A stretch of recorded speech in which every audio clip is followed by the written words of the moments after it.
Cześć, witam Was bardzo serdecznie w kolejnym odcinku na temat Aon Network. Tym razem chciałem Was wprowadzić w prawo Roberta Metcalfa, znane również pod nazwą Network Effect, czy też prawo usieciowienia. No i jak to wszystko ma się do Aon Network?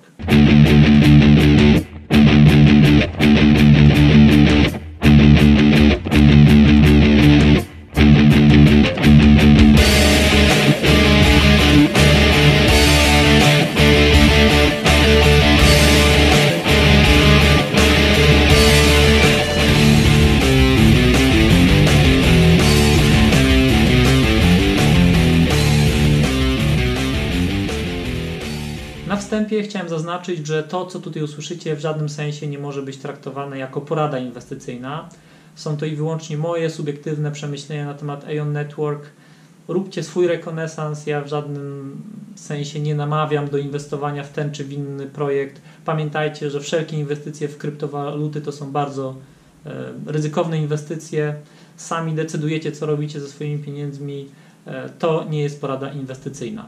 Materiał, który tutaj nagrywam, w dużej mierze bazuje na opracowaniu dokonanym przez Teka Tiwari w ramach Palm Beach Research Group, więc jeżeli Was interesuje poszerzenie wiedzy, to umieszczę link do tego artykułu w opisie do tego filmu. Ok, no więc czym jest ten efekt usieciowienia? Czym jest ten network effect? W 1993 roku Robert Metcalf zauważył, że wartość sieci jest proporcjonalna do kwadratu ilości użytkowników w ramach tej sieci. Można to określić wzorem n razy n-1 przez 2. No więc, żeby to zobrazować, wyobraźmy sobie taką sieć telefoniczną. Tak? W sieci telefonicznej, w której mamy 2 użytkowników, będzie jedno połączenie między tymi 2 użytkownikami. Natomiast przy 10 użytkownikach takich połączeń już będzie 45, przy 100 użytkownikach takich połączeń już będzie 5000, przy 1000 użytkownikach takich połączeń będzie 500 000, przy 10 000 użytkownikach takich połączeń będzie 50 milionów, więc 100 razy więcej. No i można sobie łatwo przeliczyć, jak to dalej rośnie, zgodnie z tym wzorem n razy n-1 podzielone na 2, w ramach jak ilość użytkowników w ramach danej sieci rośnie. No i teraz czemu to ma znaczenie? Na przykładzie tej sieci telefonicznej prostej oczywiście to ma znaczenie takie, że im do większej ilości osób możemy się dodzwonić, tym chętniej z danej sieci korzystamy, no i tym też chętniej nowi użytkownicy dołączają do tej sieci, no bo ich znajomi już tam są. Więc można powiedzieć, że wartość takiej sieci, w tym wypadku telefonicznej, stanowią właśnie też ci użytkownicy, którzy są już częścią tej sieci i połączenia, które między nimi są ustanawiane. No i dzięki temu między innymi takie korporacje jak Google, czy Facebook, czy Alibaba zbudowały swoją potęgę.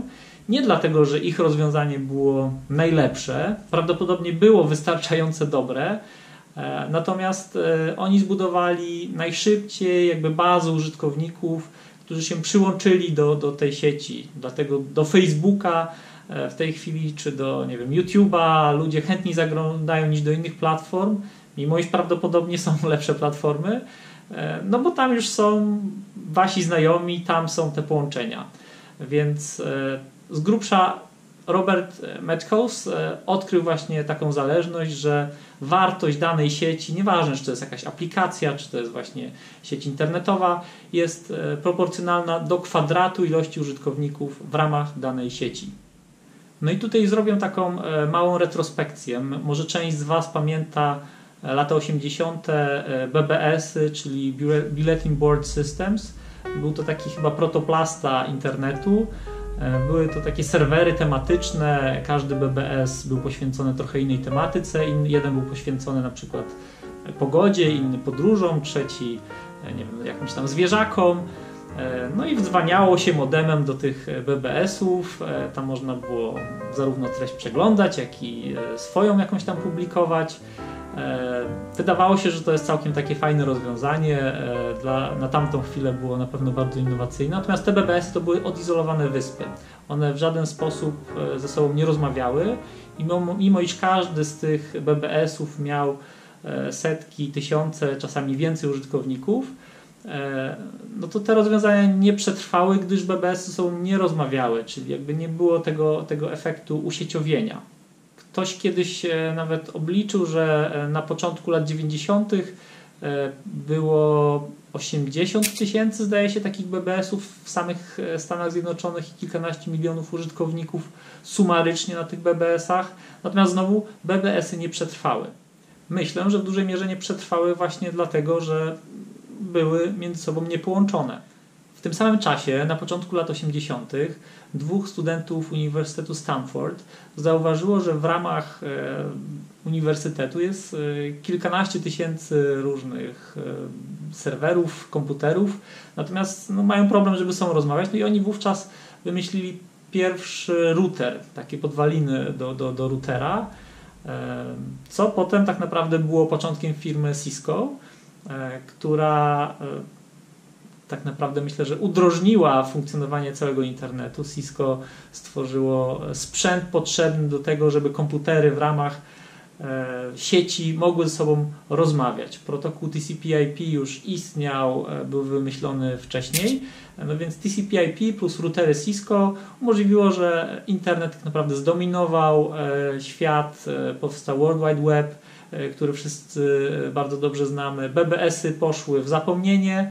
Dzisiaj wszyscy korzystamy z internetu, a nie z BBS-ów i myślę, że głównie za sprawą tego, że właśnie w pewnym momencie firma Cisco powstała i ogarnęła to wszystko w jedną dużą sieć. No i teraz porównałbym współczesne blockchainy do tych wczesnych BBS-ów, które mamy jako takie izolowane wyspy.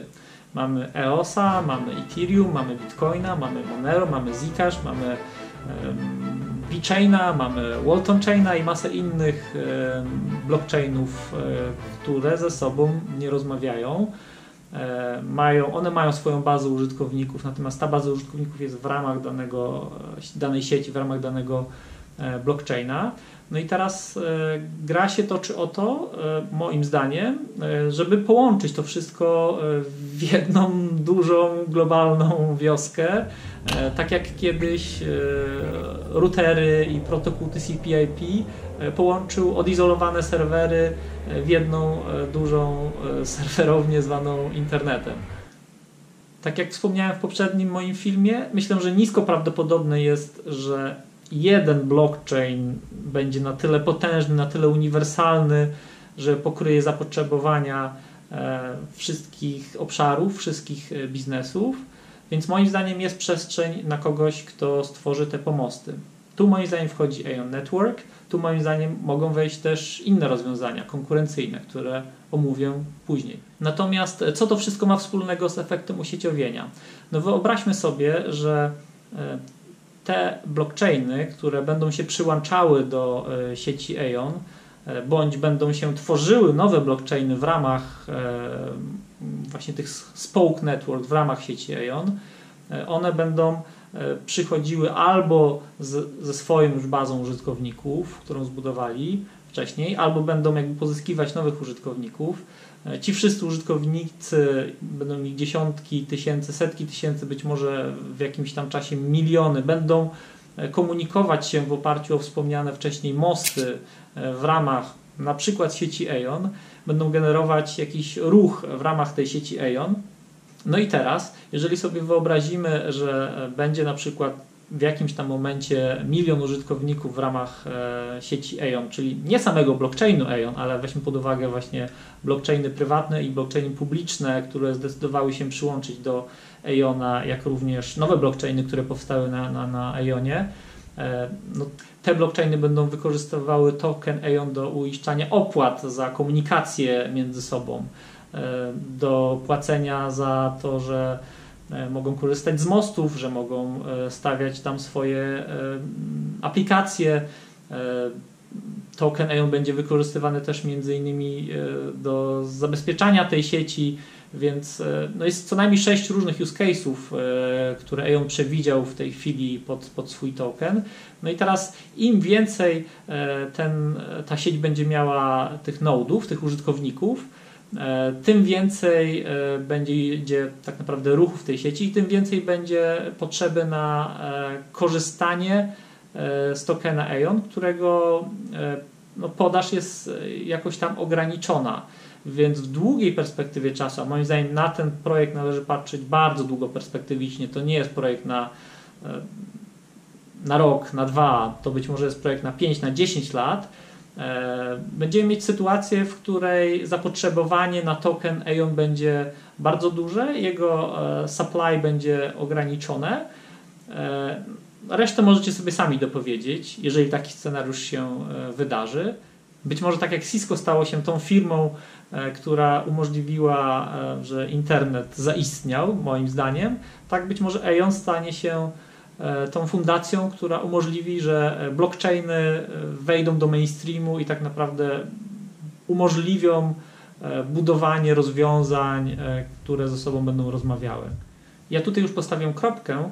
W kolejnych filmach przyjrzę się bliżej już samej specyfice tych use case'ów tokena Aion, czyli do czego on będzie służył i do czego już służy w ramach sieci Aion Network. Będę również poruszał tematykę supply, demand, inflacji na tym tokenie i wielu innych czynników, żeby dać taki kompletniejszy obraz. Na tą chwilę dziękuję Wam bardzo. Zostawcie komentarze, co Wy sądzicie na temat Aion Network, co Wy sądzicie na temat konkurencyjnych projektów, no i wszelkie przemyślenia, które przyszły Wam do głowy w trakcie oglądania tego filmu. Jeżeli film Wam się podobał, łapka w górę. Jeżeli Wam się nie podobał, łapka w dół. Jeżeli jeszcze nie subskrybujecie tego kanału, zachęcam. Jeżeli Wam się ten kanał nie podoba, odsubskrybujcie go. Ja tutaj nadaję sporo na temat kryptowalut, trochę na temat biegania, zdrowego stylu życia i różne moje takie przemyślenia.